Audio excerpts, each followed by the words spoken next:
Welcome to the JOMA podcast, presented by the Jewish Orthodox Women's Medical Association. Every week, hear from expert medical professionals as they share up-to-date insights on health topics to help you live your best life physically, mentally, and emotionally. Join us as we navigate the ever-changing landscape of healthcare and strive to improve the health of the Orthodox Jewish community. Hi, Dr. Markowitz here, board-certified pediatrician and your host of the JOMA podcast. This episode actually has two guests. It's Dr. Sara Markowitz and Dr. Simcha Chesner. They are the co-authors of the book Kosher ADHD, and it was a super cool episode. We talked about why this even needs to be a thing and what is unique about specifically Jewish kids with ADHD. Dr. Markowitz has achieved an incredible amount in large part due to her own ADHD superpowers. In addition to obtaining a PhD in clinical psychology, she is the founding director of an intensive outpatient program for Jewish women at Achieve Behavioral Health, the largest behavioral health center serving the greater Jewish community. She continues to develop curriculum and measure clinical outcome research for ADHD parenting groups and the integration of ADHD individuals within the Jewish community. She has developed lots of different things for schools and families, focusing on overcoming challenges of multiple origins. In addition to all of that, she is a mother of 5 awesome kids and is the Rebbitzin of Congregation Shomrei Torah in Fair Lawn, New Jersey. Dr. Simcha Chesner is a clinical psychologist with training and upbringing in the U.S., however, has lived over the last 33 years in Israel. He is the founder of a network of junior high and high schools tailored for boys with ADHD in Israel. And over the past 3 decades, Dr. Chesner has dedicated himself to serving the Israeli community. In addition, he has authored several books in Hebrew, and Kosher ADHD marks his first English language book, co-authored with Dr. Markowitz, catering to the Jewish community in the U.S. Hello, and welcome both to the JOMA podcast. Hi, Hello. thank you for having us. I'm really excited to talk to you both because ADHD is something that I think as a pediatrician, I've sort of like evolved my view and my approach to it as I've practiced and as I've seen more kids with this diagnosis. So I'm very interested to hear your perspectives on it. But before we get into that, would love to hear a little bit about your backgrounds and why this was, even an interest of yours. Okay, so I'll start. My name is Simcha Chesner, and I am a clinical psychologist. I was trained in the United States, but for the past 32 years, I've lived in Israel. And when I came here in 1991, I saw that there was a real problem of these, what today we call them, these neurodivergent kids. And when I came to Israel 33 years ago, no one knew what ADHD was, and these kids were not really being treated well at all. And there really wasn't too many kinds of treatment for them. Those are the days when Russell Barkley, who's a psychologist who has done a lot of work, first generation, I call them those who really started to identify ADHD and then have it develop into, today it's part of the Diagnostic and Statistic Manual. But what was happening here was that so many kids in Israel were simply being lost, and really being lost because they were doing terribly at school. A lot of them were being expelled. They were feeling horribly about themselves, so their self-esteem and self-image was really, really damaged.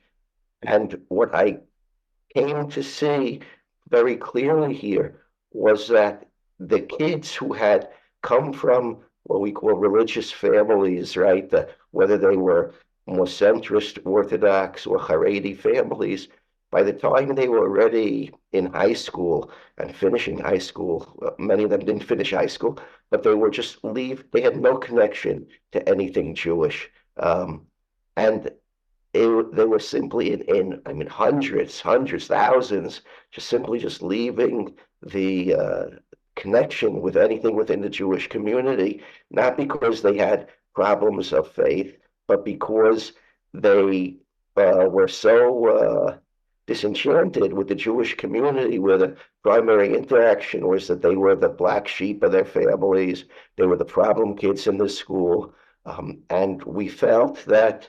I saw this happening in front of me, and I felt that I had to do what I could do. I ended up starting a clinic for ADHD kids and families, and I set up the first network of schools here in Israel specifically for children, adolescents who have ADHD, who could not make it in the mainstream system.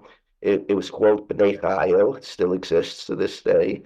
And in addition, we work with many of the mainstream schools in trying to help parents and teachers learn how to integrate these kids into the regular model. Because I think that today, the reality is that still many of these kids are just, not only are they at risk for all of the stuff that the general literature speaks about, for whether it's drug and alcohol abuse, school dropout, problems with employment and marriage, but they're also, if they're from the Jewish community or from the Frum community, they're particularly at risk for really just dropping out of any kind of Jewish identity. So that's kind of what I've been doing in the past 30 years.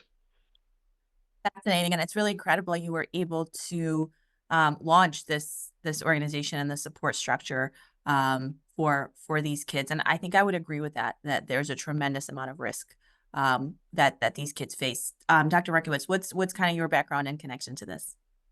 Okay, so I want to fully give Dr. Chesner credit for, bringing this to America. I'm joking. We have it before, and I'm going to give a little bit of background and then just explain how Dr. Chesner approached me and how we are where we are today.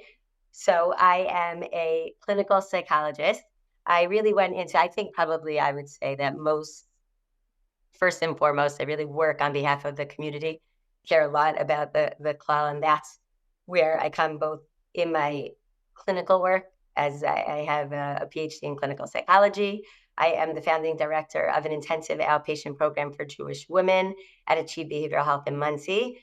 And I actually, even before this, I was working a lot, running a lot of groups that were clinical groups to see what are like effective ways to bring some education and skills work within the community and take what we know about certain diagnoses and just like bring it to educational way to people. I had been in informal education a little bit before, and I think that was part of what was driving me, was how do we take things that can be very meaningful and have the research behind it and bring it to people. Obviously, I went to graduate school. My husband is a Rav of a community, and we spend a lot of time with our community in Fair Lawn, New Jersey, Congregation Shomrei Torah. And thank God I have a family, Baruch Hashem, and I'm very busy. So Dr. Chesner reached out to me and he said, "Do you like to write a book on ADHD for the Jewish community? I have a lot of wisdom that I've developed in Israel, and we want to bring it to America." And I said, "Listen, I say yes to a lot of things, probably most things and everything. It's like crazy. It doesn't fit in at all. Like, you have time more now. And he said, "Yeah, but you don't understand. Like, we've done so much in Israel and America. You really haven't, you have a long way to go." And I had been thinking just that week, my husband and I had sat down with, I think, 2 or 3 young families where the kids were suffering and like maybe on the verge of being kicked out of school. It was impacting the whole family. This is not in my formal work. In my formal work, I also have seen that undiagnosed ADHD manifests into things that become much worse, right? Like depression, trauma, like it just, and then, and people internalize feeling bad about themselves instead of really understanding that if they were treating the ADHD symptoms, they could be doing so much better.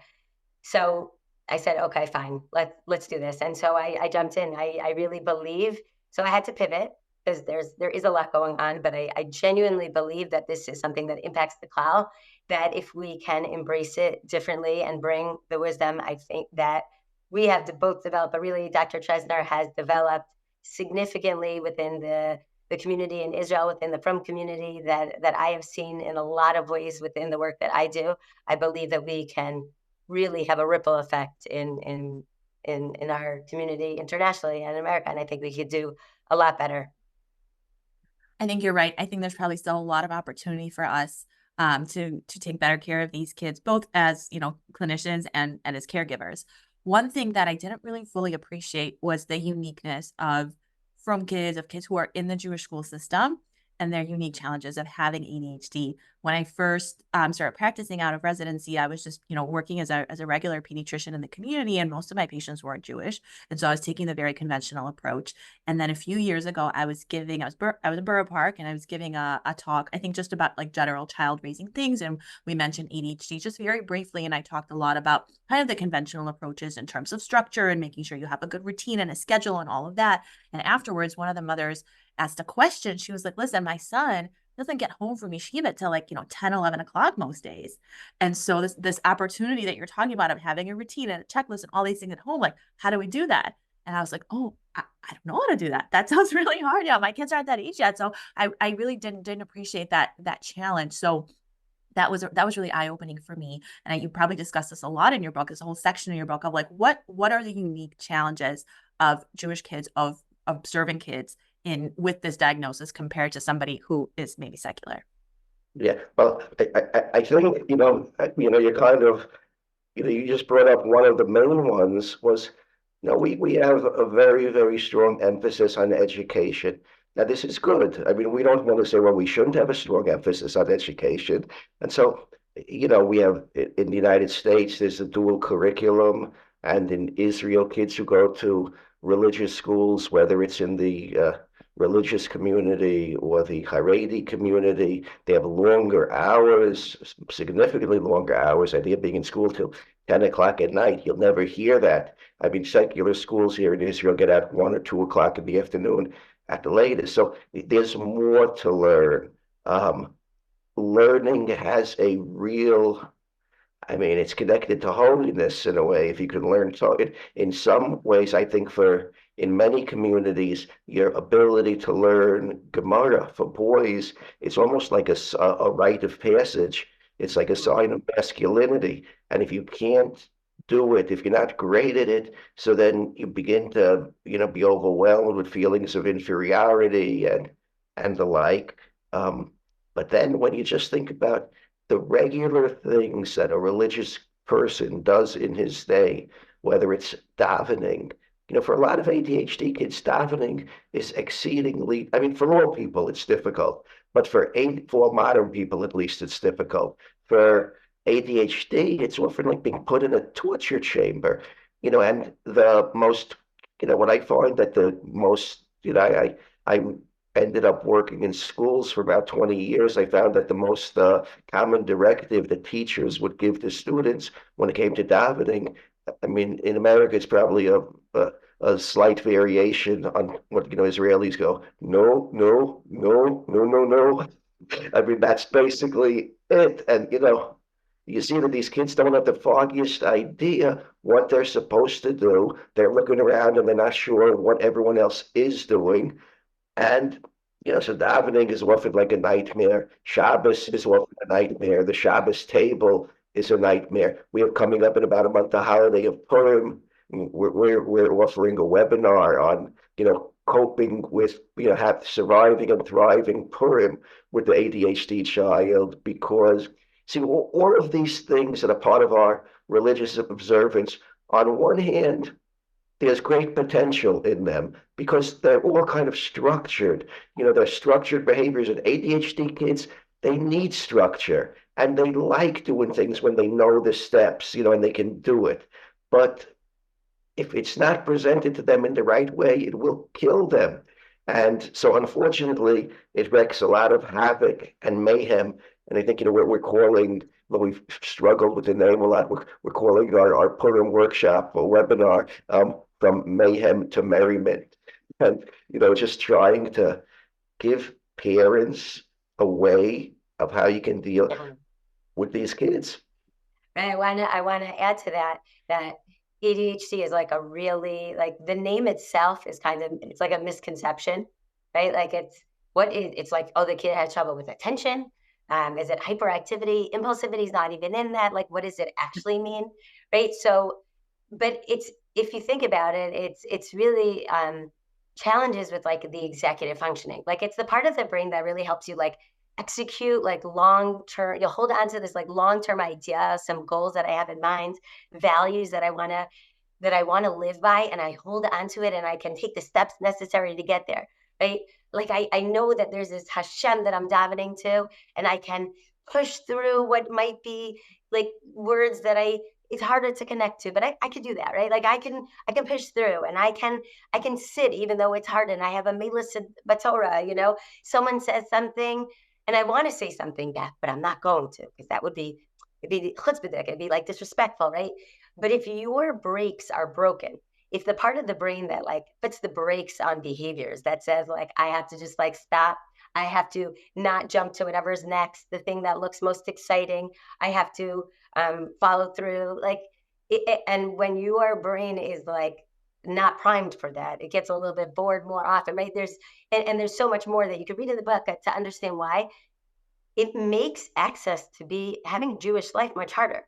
So the expectation of a child or an adult is that they would be able to do it. Really, like just the fact that you have the system that every child is meant to go to be till 8 o'clock, 10 o'clock at night, right? For kids who have trouble even sitting throughout the regular day, can't even make it through davening. I spoke recently, and a woman said, and her kid is he wants to learn, and she said, and the school called, he's in 6th grade, and the school called and said, your son doesn't really daven, and she's like, well, he wants to daven, like he can't. She's like, and I read about the part of that Dr. Chesner mentions about being the gabbai in shul. Maybe I'm going to speak to my shul, and they can make him the gabbai shade, like the guy who's helping out in shul, but without a different understanding or expectation of what the kids can do, they're going to feel that the system, right, doesn't understand them. They're set up to fail. Therefore, it's going to be hard to try. Therefore, they're going to feel like they are failures. And it's a vicious cycle. Then they're more depressed, and it's hard. And they don't want to connect to the system, not because there's not a way for them to succeed and they can't love it. But if this kid loves to daven and has a beautiful voice, but because he could sometimes have trouble putting the brakes on his behavior, he can be a little chutzpahdik. His teachers are saying he's a poor role model, so don't give him that opportunity. Then we're kind of shooting ourselves in the foot, and it's so unfair. So how do we take a step back and say, who are we really looking at? What is the nature of these children? How do we get them on the path where they can access Torah? And also, right, in a system that is a little bit working against them. And I have to say, as a doctor, right, like you guys are probably the first line of understanding. And at the same time, I'm thinking you have so much information that you have to hold on to in helping parents. And there's so many parts of the system that it's pretty hard to it has to be a team effort. Everyone. It for sure has to be a team effort. I think fundamentally, I often see a misunderstanding that exactly like you said, like what ADHD, even the name doesn't tell us what it is. And there's this misunderstanding that ADHD is like a Monday through Friday problem, right? Or like whatever, or a Sunday through Friday problem, or a school boarding. And I often have to educate families that you can't turn off ADHD on Shabbos, right? You can't turn it off on days when there's no school. You don't turn it off in the summer. So usually these conversations come up when we talk about taking breaks off the medication, right? Stopping the medication on weekends or breaks and things like that, which I try to be supportive of if that's what the family wants. But I think it's also important to realize that the child still has ADHD when they come home from school, when there's no school, on Shabbos, right? You mentioned some really unique challenges about Shabbos that individuals with ADHD have to deal with. And it's a comprehensive approach, and it's a comprehensive disease and not just something that we deal with. And oftentimes the metric of success, like how do you know medication's working? How do you know therapy's working? They're doing well in school, right? It's one of always my screening questions, right? The more is happy, the Reddy's happy. But I find that that's so limiting because that's just a little snippet. There's so much other stuff that maybe they're still struggling with that we would miss if we just said, oh, they're doing great at school. Perfect. We're on the right regimen, right? To add to that, I think even the notion that, well, are they medicated? As if like, well, if they're medicated, then, we're done. And they're and fine. again, Yeah. that's not to say that's I just the comprehensiveness of of the of how much it manifests in all areas of life, and also how much the requirement is needed for how to approach it. Like it's a comprehensive approach. And again, I always say, if it's better in certain areas, we should say woohoo, and then ask with curiosity, how come it's going well there, and how can we replicate the things that are going well there in other areas, right? So that they can succeed in these other areas. I think that's something great, versus most parents just then shift and say, well, this check, now let's, take on the other things, when really it should be like, this check, how come we're able to succeed there? How do we really like then shift those things and bring it to other places? Sorry, had to say skills, That's fill important. It's pencils. important. Absolutely. Your book mentions developmentally attuned parenting a lot as like a tool. So I wanna hear a little bit about that, about what that is, and how families can support their kids with ADHD using this approach. Sure. So developmentally attuned parenting is an approach that we use towards working with particularly neuroatypical kids, like ADHD kids. And it really requires the parent to realize, or the significant figure in the child's life, to realize that they are the most important uh, what's the word? They're the most important therapeutic source for the child. The the Ritalin or the medication can help get him focused, but then what does he get focused on? And what does he begin to pay attention to? And if he pays attention to a world that is highly critical and unaccepting of him, or who doesn't accept him as himself, we're not going to have a happy ending to that story. The one thing that the kids in my schools would always say to me, they'd say, this is the first plan. I worked mostly, my schools that we started here in Israel were for kids from 7th through 12th grades, like middle school and high school. Why didn't we start it in first and second grade? They were saying, because, well, the parents hadn't suffered enough yet. In other words, people have to suffer enough to make the step. It's not easy to say my kid needs accommodations. Micah needs a special environment, different environment, But when we look at the individual child, and the kids would always say, I feel I can be myself here.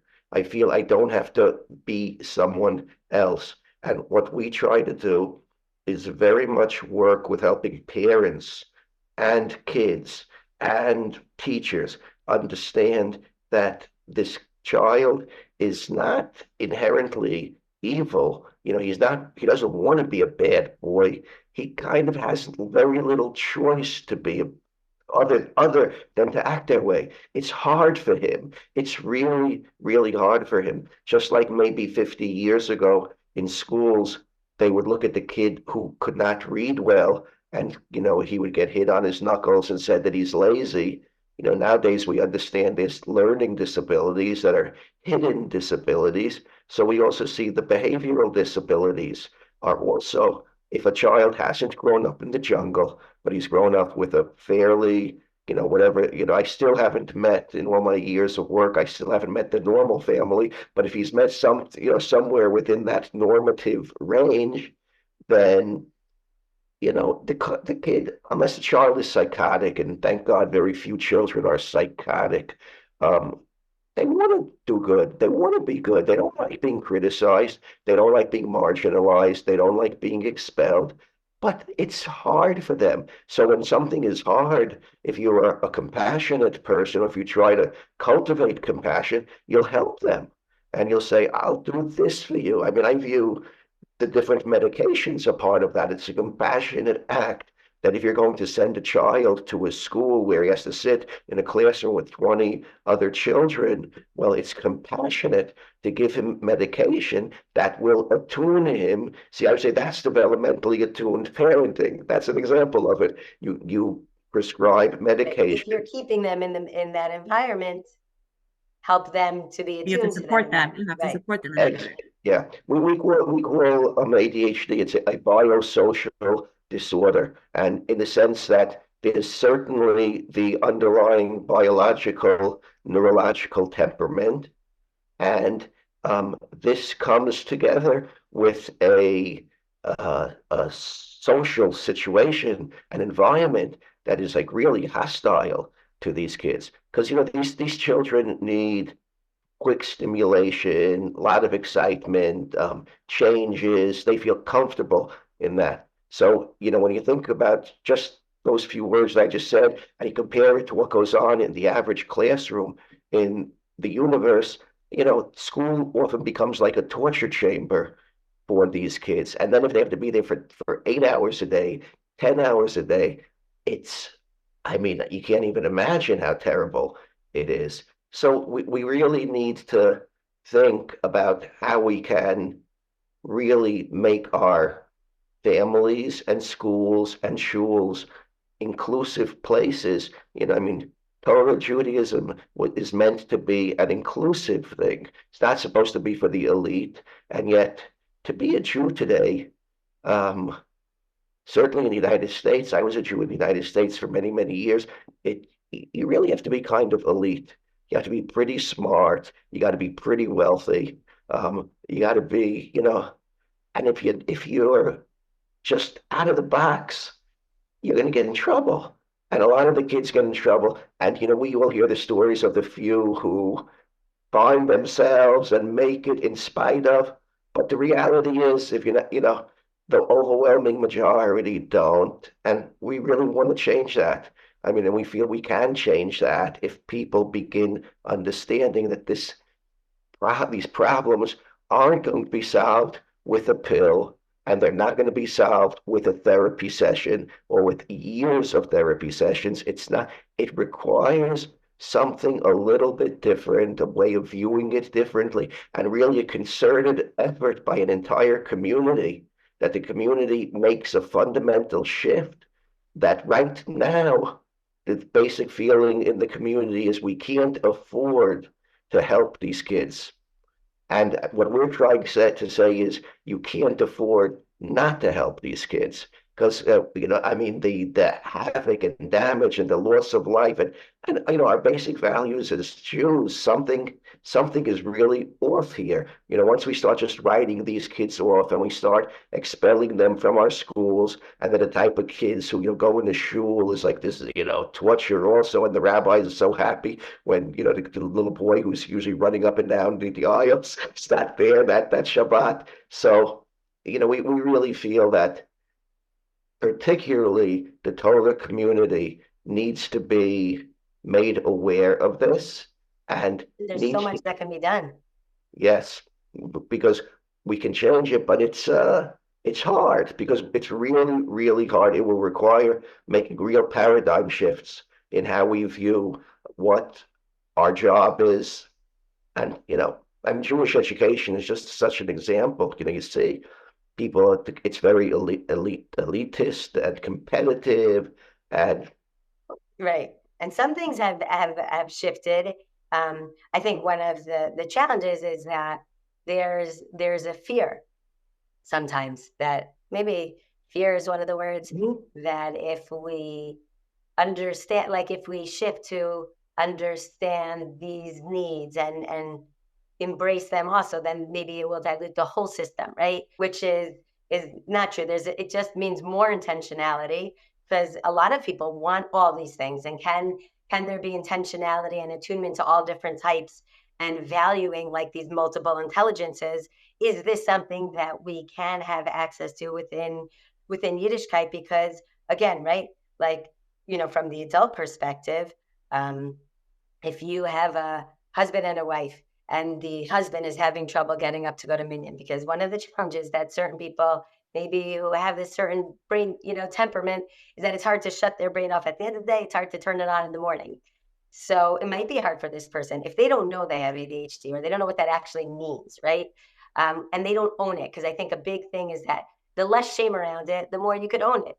And own, very matter of fact, oh, my brain, it's harder for me, but mornings are harder, right? So as opposed to a wife saying to a husband, get up, it's time for minyan, like, it's like, thanks, mom, right? Then that's like not a great relationship that we want them to have. You don't really want that. But really, right, imagine he said, listen, I know that this is hard for me. I really do care about it. It's not that I don't, it's not a reflection that I don't care.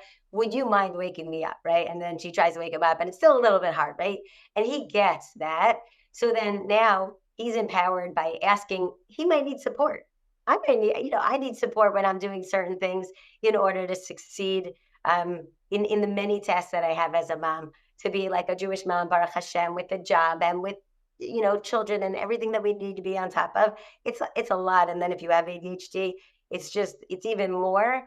And being able to ask for that support in ways that are like normal and healthy is the difference between someone saying, I guess, like this guy saying, like, I guess I'm not from, like, I don't care. I guess I just really stink at this. Like, maybe I don't even care about my Yiddishkeit. And then all the slew of issues versus like, listen, this is an issue. How we taking it on? And helping people that can make like choices, to dive into this minion, even though it's getting a little bit harder. So I think one thing that is really important is to take the, like you said, like the shame out of it, right? So I want to talk a little bit about like the label and the diagnosis. One thing that I have seen that I think is a positive shift is that the schools there's like less stigma, right? About having a child evaluated, right? From a medical standpoint, whenever I think about evaluation or I'm approached about having a child possibly evaluated, right? What does testing really entail? At the very least, I have them do a questionnaire. And the questionnaire is always two parts, right? Because we just said ADHD is not just at home, it's not just at school, it's 24/7. So I have a child, right, have the parent fill out a questionnaire. I have the teacher fill out the same questionnaire, and then the parent brings it to me and I compare it and I, see if there's any discrepancies and if they meet criteria for the diagnosis. However, I feel like for my Jewish patients, there's still a little bit of discomfort of even initiating that first step. When I tell them, like, I think people don't know what testing is. And when I tell them testing means like, I need the teacher to answer some questions, sometimes there's already hesitancy. And so I'll try to educate them and empower them. Like, believe me, this teacher, I'm sure, has done many of these questionnaires, possibly even this year. This is like a normal thing that, right, day school teachers are used to doing, or, Rebbeim are used to doing, but there's still stigma. Do you guys see that in your practice, or do you feel like it's shifting more in the opposite direction of being more accepting? Oh, it's certainly there. I think you're pointing out a problem that we have with ADHD and a lot of other issues. Namely that, if someone comes to the pediatrician's office because the kid has a sore throat, and the mom says, I think he has strep.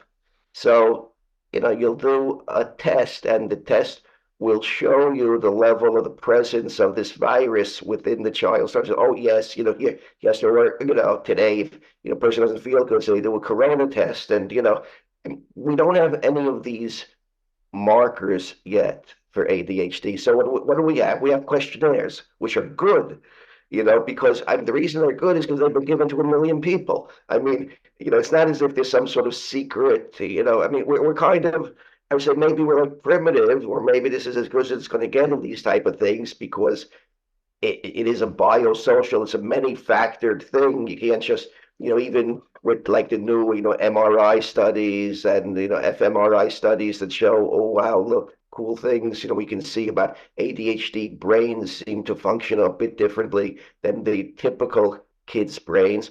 But I think it's very, very hard that, you see, we have to hear what people say. What are people seeing? What are the parents seeing at home? What are the teachers seeing at school?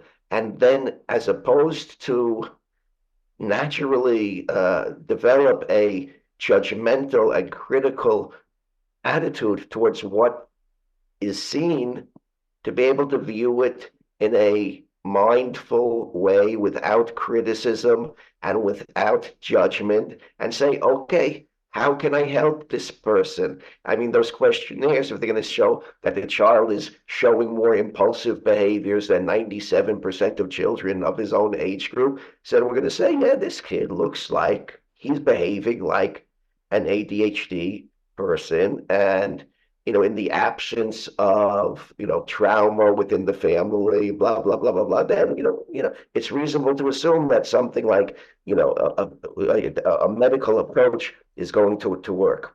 So, but can I jump in for 1 second? I think that the answer also is it varies. Before we discuss like how is this approach actually going to help once we are able to ask these questionnaires? But I think it also varies in terms of how open people are, depending on the community. I think that Probably we're matters. still Yeah, I there. was going to say it's probably different. I'm sure the answer is It, different in different communities. Yeah. exactly. Even within a school culture, it really it will depend. It will also depend on like the teacher culture. And I think what we find is that even people, again, there's just so many levels, but it's still, there's like this misinformation about what it actually means. So there's a fear around doing it. Like, what is it going to mean for the rest of their life? Right? It's like, whoa. Yeah. And also, I think that when they actually, like, so parents are unsure about whether or not it's okay to diagnose, and like, what will it mean if I diagnose? Is it What actually does the label mean, right? What does the label what does mean? the What does it mean label for them mean? right now? And what does it mean for them later on when we're maybe applying to yeshivas or even in shidduchim? Like, how does this impact their life long term? The label, which I think is interesting and a valid question, but I think one that I think would, have Right. approach to. It's also, again, Dr. Chesner, you say this all the time. Without labeling it, right? What is the likely going to happen? A child's not going to thrive in the environment. Likely, right? This happens very often. Then they just are like a schwach kind of kid. Yeah. So okay, fine. So they don't have a label of ADHD where they're like a stark kid because we help them like get everything that they need. And access it in different ways. Okay, so they have ADHD. Maybe they could really channel it to do wonderful things in life. Instead, likely they're just like not thriving, and potentially like really wreaking havoc within a family. I really feel like untreated ADHD can cause a lot more issues in the long term, right? That it's just like, wow, my sister. And again, I think that boys, it's easier with the inattentive type because then it's a problem, so they're going to get help. But a lot of times, I also find that for girls, they're really struggling, and teachers may even miss it because they're not making trouble, and parents are just like, they're not happy, like they're just, something's wrong, but like they're not able to attend, they're missing things in a culture where we really have high standards, people want to do well, and they're not feeling good. The more that people understand that ADHD is like just a way right now of putting it together, it doesn't have to mean everything that people think. And the It gives us more, tools. It just gives us tools. That's what I always tell parents. The right, label gives us tools. That's true for ADHD. It's true for asthma, right? It's true for anything. That's what right. giving the So label let's, doesn't make it more or less true. It's just an objective right, description of what's happening. It opens doors for us. It gives us tools. gives us Yeah, tools. Someone says to me, they're like, you have ADHD? And I'm like, do you know what ADHD is? Because if you did, I would like check off all the boxes, right? Dr. Chesner, like, check off all the boxes. I have it. What you're really communicating to me is you're surprised I'm so productive in my life that I have, and I can have ADHD because you think it's equated with A, B, and C. But if you just looked at what it is, yes, I for sure have it. Because look at the different, right? My working memory, I just forget, but I have a lot of tools that I use, and so I'm successful. But that is like a common question that I'll get. And the more people get it, they're like, of course you do. Good for you. Right. Like, but again, it's all in a person's mind and how. And I think that's really what we're saying, is that the very same categories that if you don't recognize them, if you try to ignore them, or if you say just shh, shh, don't anybody see, because maybe it'll affect the yeshiva he gets into later, maybe it'll affect his shidduch, maybe it'll affect this, maybe it'll affect the unit that he serves in the army, all of these things. I mean, no, these are character traits. Those of us who live religious lives, we believe that God is created the gamut, the whole spectrum of character traits, and there's usefulness in every character trait. And what we try to do is to help people, ourselves and people around us, and it's not easy, understand that we have to open our minds and look at these kids differently. That if we look at them differently, then we will see they will become different. They can become great carriers of our tradition, of our values. They might do it a little bit differently than we do. Personally, I think that this whole enterprise, the state of Israel, is kind of like a step in that direction, because it until I moved to Israel, I never saw a Jewish gardener or a Jewish plumber or a Jewish electrician. It's like I grew up in New York, and then we lived in Cleveland for 10 years. But, I mean, things are becoming a little different. And just to be able to see that there is a whole range. I mean, I personally believe that these people are also able to engage in academic endeavors, but we have to change a little bit, modify, accommodate the academic environment. And what we're saying, as long as we view that as, oh, that's stage 2 or stage 3, no, it's not stage 2. It just has to be different. Our schools have to be different. Our homes have to be different. We have to be different. Right. I would add, we're not suggesting like, everything has got to be thrown out. What we're saying is that it's very overwhelming if you put it on any one person to do this totally different, like, right, to start, let's be attuned to something within a system that's really hard. Although with each person who is with a child or individual like this, who gets it and helps them get it, it makes a big difference. But just to keep in mind that the more that we all work together, it really helps. Like, it is very difficult. See, what Dr. Chesner is saying is really, it's about attuning. And I think anyone can learn to do this. I think that in the ways that we usually say, what's going to help this child is some behavioral plan and just structure. And, this is the answer, right? We know that it is a highly genetic component to ADHD, right? This temperament. So usually one of the two parents have it. So then like when I was running stuff within the behavioral health system that I'm working in, with families that have 10 kids and one of the parents also has it, like, to be mindful that we really have to help people understand what it is they can do, and that recognize that the parents usually struggle with this. And the more that we can help everyone get access to help and what that means to understand their own selves and how they can thrive, and give supports to that, then we can really help systems also, right? That we can help these people too, because it is harder to ask someone who themselves has difficulty with this to do it without recognizing what we're asking. And I think a lot of times it's like, we say for a child with ADHD that the brain feels like to do an executive functioning task, instead of it feeling like a 10-pound lift, it's 100 pounds, right? That's what the brain images show. So I think it's the same for the parents, right? For parents, when you're asking them to do things that feels like it's too much for them because they too have it and struggle as adults, it's a lot. And I think that if we can say that we, as opposed to making demands, you parents, you teachers, right, understanding that systems are exhausted, whether it's from this executive functioning challenges or just because it's a hard world that we live in, and thinking how we could do some lifting together as opposed to, just putting more demands on people. I believe that we could do it together. And again, it doesn't have to be this, like, I appreciate so much, and Dr. Chesner really talks about really attuning to the person you have there with you.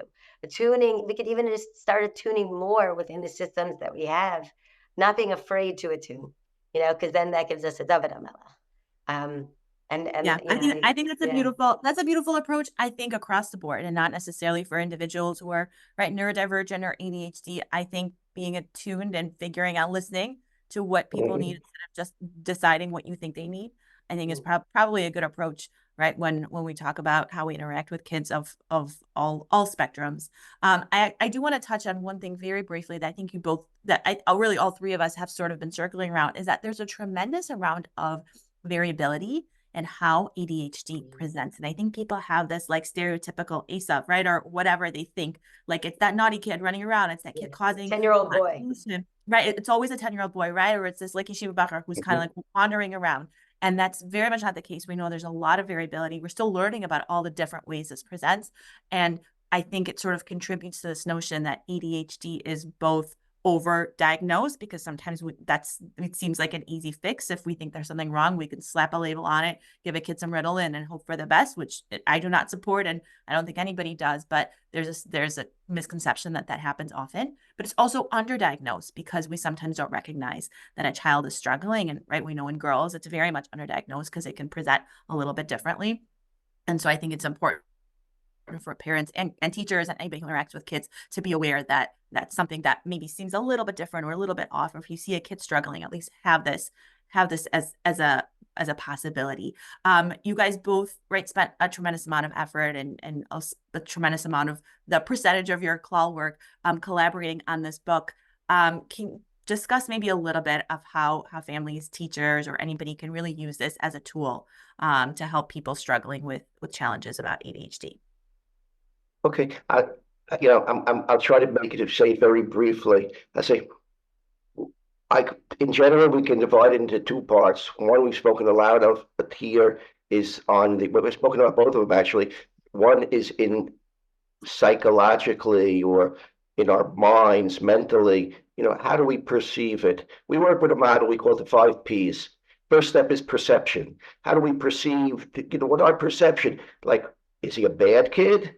Or is he a kid who's struggling with a problem? So we feel we always start with perception. That's the first step. Then the more education we have on this, the more psychoeducate, right? The more we understand what it actually is, then we could start to see things differently as we're looking in a non-judgmental way, just open and curious to what's going on. We really can and see it. Yeah. Right. And then after we go from that step of seeing and understanding what's going on, we see it and we can view it in a mindful manner and then deal with it with intentionality. Then we go, the next 4 Ps are, I'll try to get them right, are we make a planning, and then we practice it. You see, all these things, it seems, since a lot of these kids are smart, seems, just tell them no, but they often don't because their brain, too many things are happening at once. Not because they're stupid, but because too many things are happening in the brain. So you have to plan it out, then practice it with the child.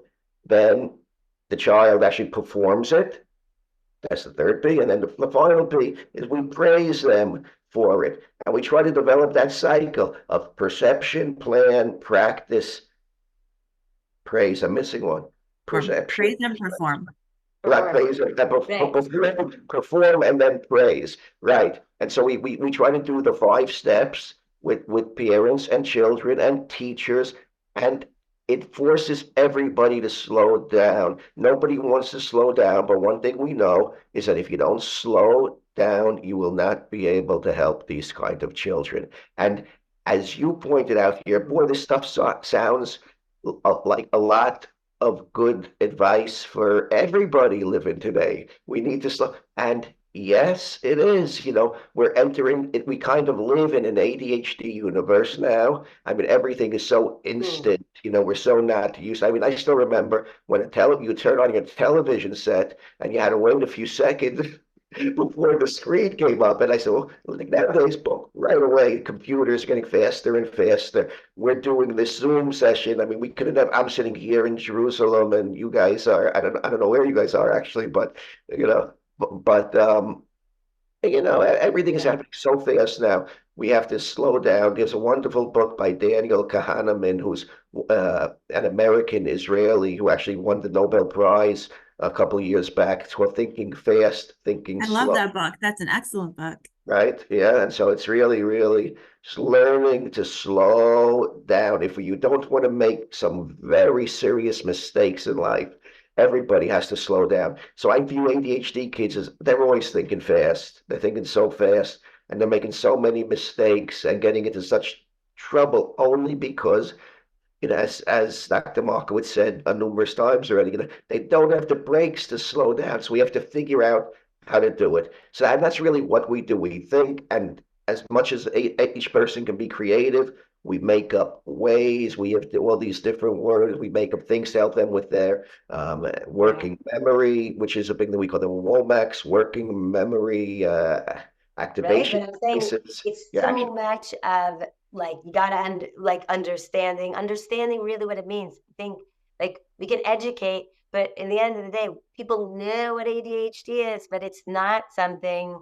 It still continues to be an issue in so many areas, even when someone gets a diagnosis, because it's hard to really comprehend that it translates into actually doing things differently, that it requires, in addition to this, a new way of approaching that perspective, understanding mindfully, right? also like now where are areas that they can use skills and the scaffolding, because as much as it's not a deficit of being like of knowing what to do, it's being able to do it in the moment that they want to, right? It's like there's so many reasons. That's what Dr. Russell Barkley says, and he says it's the compassion of others that really allows people to succeed. And so compassion doesn't mean that therefore there's no accountability. It doesn't mean like you get out of jail free card. Oh yeah, I have to make dinner again tonight. Like I have ADHD. I get out of jail free because I forget. Can't do it. I'm not, no joke. It's 3:00, almost 3:00. And I'm like, oh my God, again, dinner. Right. But that's not, it's not an excuse. It does help me. And it helps us understand. And therefore we need more accountability. So like what system can I set up? Who's getting like what reminder can I put for myself that this needs to get done? What systems can we set up for our kids? And when individuals have a hard time with that, how do we use the community resources? Because the community is an awesome resource, right? All these WhatsApp groups or whatever groups, like even, VADs and, chaburas, they could be amazing. They could be difficult. Like they could be like overwhelming. If we can be intentional, we can try and use these resources well, because that's the thing that will help us be accountable, remind ourselves, yeah, we got to do it, and like set ourselves up. So it's understanding and then really thinking practically, like how do we do things differently in our environments to set them up to success? Like I'd like to say an example of that. I saw in Jerusalem, this family whose kid was being bar mitzvahed, and they went to the rabbi of their local shul, and they said, this boy hates davening. He hates davening. The rabbi spoke, and I was in the room, and I spoke to him beautifully, and it became clear the boy doesn't hate davening. He hates the fact that he has to sit 45 minutes in one place and not move. And when the rabbi said to him, you don't have to sit 45 minutes. You don't have to say every one of those things. By the way, it's hard for you to, so just say Baruch She'amar, and then say Ashrei, and then say Yishtabach, and then say Shema, and you're doing great. You don't have, he says, all that stuff in the middle, the parents were surprised that there is a great deal of flexibility within halachic Judaism that can be used for these people. And when parents become looser and they feel that they don't have this evil seed in their home, then you can start really, really doing a lot of things when parents change. And and you say in the book, it's when you understand that you could speak to a Rav, and the Rav can help you then now like bring this information, right? You know what to ask. Exactly. You know what to ask, and then the expectations. And again, right, what you end up seeing is like, oh, they love it, right? Don't you want them to love it? Okay, so they went out, then they came back and whatever. But again, the child is themselves serious about it, and the parents get it, and they did it with the Das Torah, right? And that's amazing. And so again, the book, I think, really it came out better than we could have ever imagined, Baruch Hashem. And this kosher ADHD, we have like a website, and there will be additional resources and additional ways that we can help support teachers and parents with workshops and train clinicians, and hopefully develop a community of support, right? Like that's our hope, is that to really, give resources. There's amazing people out there who also work with this in different, not necessarily from only the community vantage point, because right, we're two people with a hope to grow, but there's great resources out there. We want to help with this access. We want people to really, really, really be able to internalize some of this. And again, right, the fact that you are doing this, that you have that like Joma, it's amazing, right? Like this is a great example of how we're helping the like Klal Yisrael, because the more that they're empowered to really understand this, the more they get access to the Yiddishkeit. Hashem really loves me. The community loves me. I'm gonna find a way to make this work. My doctors are gonna help me, and people go to their doctors, right? Like, which is the exact opposite of what they feel now. They feel that they're rejected and neglected, and you want them out of sight, out of mind. Right, and then you really are an amazing resource, and the more educated that people are. So I think kol hakavod to you, and it's really fantastic. Thank you. Thank you guys both so much. First of all, it's an amazing resource. I agree. So hatzlacha with growing the program and growing the community. thank you so much for taking the time to speak to me, and for writing this amazing book, and for all the work that you're doing for Klal Yisrael. Thank you very, very much. And we should meet by Smachot. Amen. Thank you for listening to the JOMA podcast. We welcome your feedback and ideas for future episodes. Send us an email at health@joma.org. Don't forget to subscribe, rate, and review us on your favorite podcast platform.